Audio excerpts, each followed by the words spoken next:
Hello and welcome to Fresh Face One Shots. My name is Joey. And I'm Jacob, and I'm taking over from Joey because we're doing Uncanny X-Men number 3. What is this? Mutiny! What the fuck? What? This is the Uncanny X-Men by Gail Simone. Fuck you. And David Marquez. And my favorite X-Man is on the cover. You can't take this away from me. Here's the thing. He's also my favorite X-Man. Fuck you. I loved him longer, so... This is true, but okay. I'm loving this book. It's pretty great. Gail Simone and David Marcus have managed to pack so much into these 25-ish pages. Like, there's a lot. Let's just get into it. Charles Xavier is being tortured, guys. Yeah, by ex-lover Sarah, as seen in the last issue. I do love the one panel where you see the long ass finger cutting his neck. Ugh, haunting stuff. Love it. Beautiful. But we actually properly open the issue after our sort of prologue there with Rogan Gambit. I love the narration. My best ever Gambit. Mwah, beautiful, perfect dialogue. Love it. Not even dialogue, narration. You know what I mean. Anyway, Rogue talks to Wolverine, and Wolverine's like, "Hey, I'm out," which is a hell of a way to take our third issue of this particular comic. Doesn't Wolverine have a mini-series going on right now? I think he has two things going on right now. He's got a mini-series drawn by Greg Capullo and a solo, I believe it's ongoing, just called Wolverine. Wait, hang on. I was told Greg Capullo was stopping doing interior art. No. He's drawing a mini. So okay. Yeah, he's yep. I don't think he's doing ongoings anymore. I think was what he officially said. Okay. That means I might still be able to get a mini series of Greg Capullo drawn Batman somehow. It could happen. Yes, but yeah. Before Logan leaving, I want to talk. I love this. Triptych isn't the right word. It's a great interaction between them. I love the way Rogan and Wolverine are talking to each other. Yeah, but there's also a lot revealed about our outlier characters in the middle of this conversation. Yeah. With this, it's 4 panels in a literal X. Mm-hmm. Which also just great interior and layout design. Mwah. I mean, David Marquez and Gail Simone are killing it.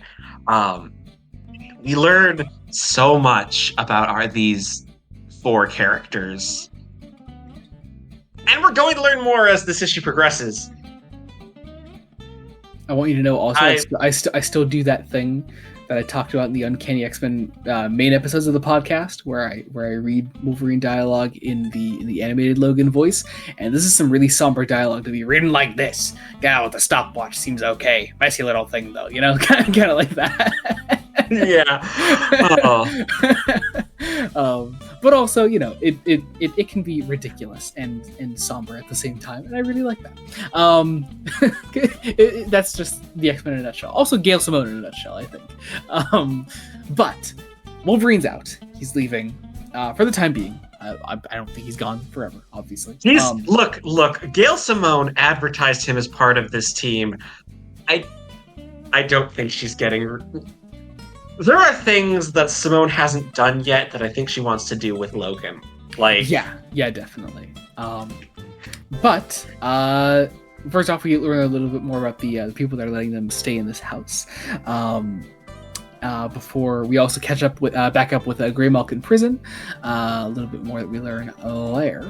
But really, what the bulk of this issue is about is Rogue making an impromptu danger room outside of this house for our outliers to train a pirate ship. I think it's made out of a pirate ship that's been disassembled. I mean, why the hell not, really? But our danger room.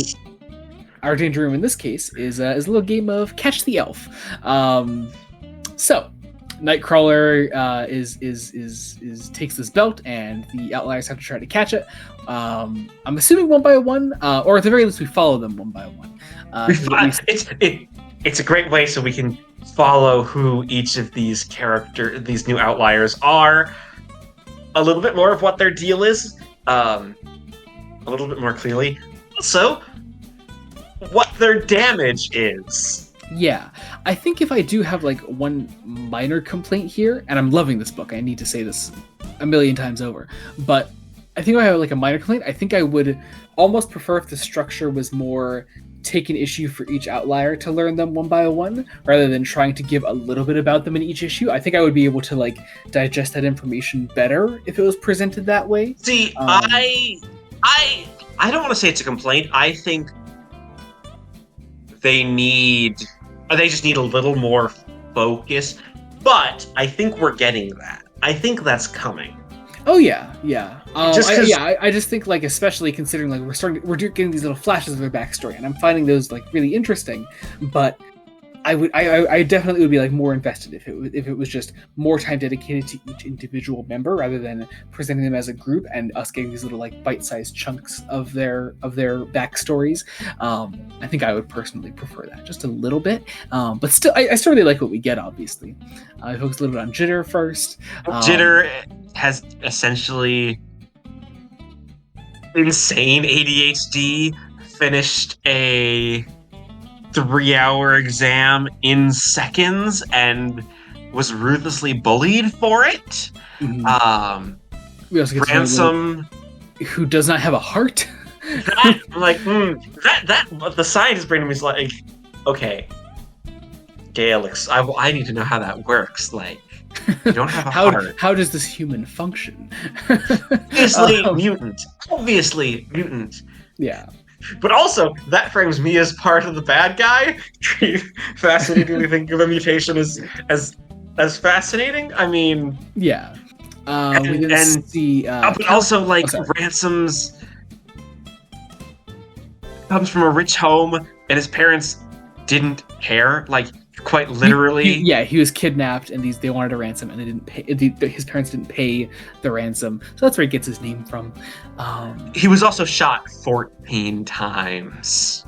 Yep. Once again, doesn't have a heart. Cannot stress that enough. Absolutely insane. We then get a little bit on Calico, I'm liking a lot more than I thought I would. Actually, I was like, okay, cool. Here's the blonde chick, I guess. But no, no. That's what I thought at first. I should say. But no, I'm actually liking her backstory a lot more than I thought I would. It's simple enough to grasp onto, and I think that's what you sort of need with these small chunks of information we're getting. Well, she's probably the one with the most privilege. And I think Simone is trying to explore that a little bit. Yeah, well, I think that's also like what is so important about making her a mutant and exploring her as being more marginalized, you know, which I think is a really smart move. But yeah, and then. Oh God, I know I expressed my love for this character already in the last issue, but my God, Death Dream, haunting, absolutely haunting. I also think, we both just love our edgy boys. Like we do. He also has Dream from the Sandman speech bubbles, and I can never not associate that with Dream. But I also just love the way Marquez draws this character. I love like when he's like using his powers, and we get to see this literal swirling vortex of terror. You want to know what chilled me? It's I died 3 more times the first night. Eventually, I could revive myself. Oh, good. I got chills when you said that. Oh my God, fucking so good. Oh my God, horrifying. Also, he's kind of an edgy, like he's an edgy. Come on, edgy teenager who I feel like some of it's a mask. Like, definitely. Specifically, the way he interacts with Nightcrawler. It's like that feels very like you're masking, kid. Let's crack this. Let's crack this mask. Let's see where this goes. It's good stuff. It's really good stuff. Also, I feel like we have to mention it. Nightcrawler is a friend to furries, which is yes. I mean, that tracks.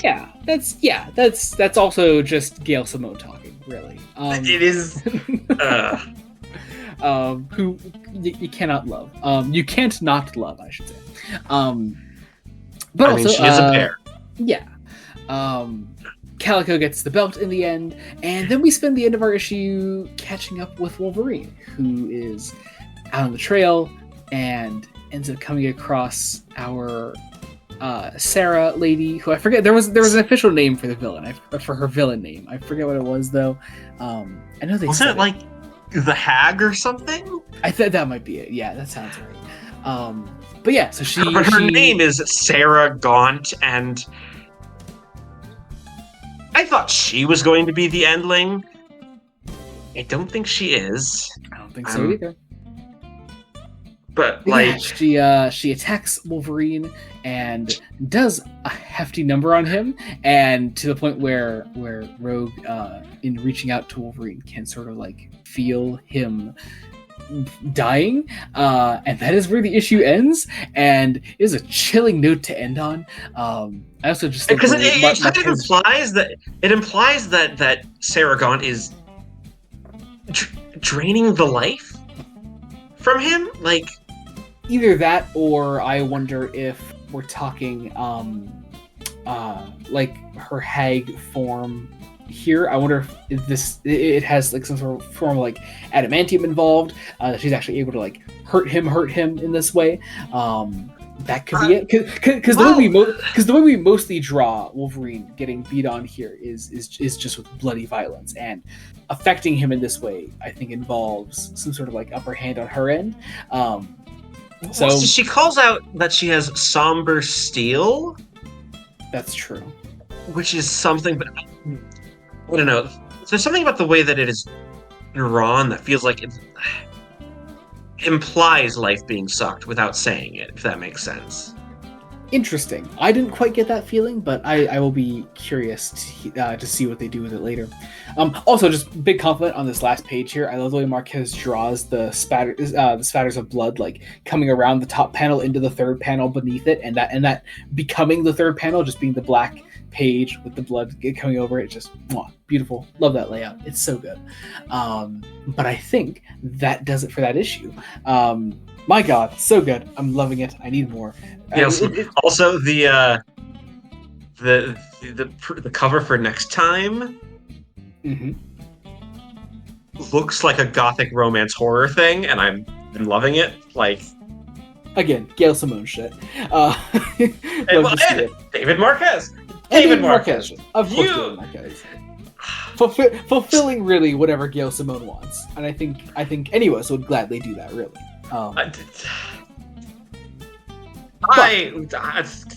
Gail Simone is one of those creatives, just in general, that I would love to sit down and pick the brain of. I have made this known. Absolutely. But all that said, I think that does it. Be sure to check out other Fresh Face one-shots that we do. It's been a really good week for Fresh Face one-shots. We had Last Halloween #1 come out, which we are covering right now, as well as tomorrow we have our Brave and the Bold episode issue video coming out, which has been really basically great. 3 issues that we could gush about. Yeah. Also, we cover Superman by Joshua Williamson, Wonder Woman by Tom King. We're covering the DC Summer Event of 2024, Absolute Power, which is coming to a close, I believe, next week, actually, which is really cool. But then we also have coming up the final issue of Death in the Family, Robin Lives, the alternate timeline in which Robin did, in which Jason Todd survived. Also, I personally have been doing Fresh Face Solos, which is just a series where I'm covering things I read in my own time. I'm slowly catching up on X-Men by Jed McKay to sort of go alongside with these videos on Uncanny X-Men. Also, there's the main podcast, Fresh Face Comics. We're in the middle of Flash Fall right now. We've got a bunch of Flash videos coming out, finishing out the New 52 Flash that we've been covering for a while now. Also, our socials will be in the description below. Our link trees will be there. You can follow us wherever you want to follow us. Subscribe to the channel. Blood in Studios means a lot to us, and I think that about does it. So thank you all so much for watching. Until next time, this has been Joey Morgan, Jacob Licklider. Goodbye. Bye.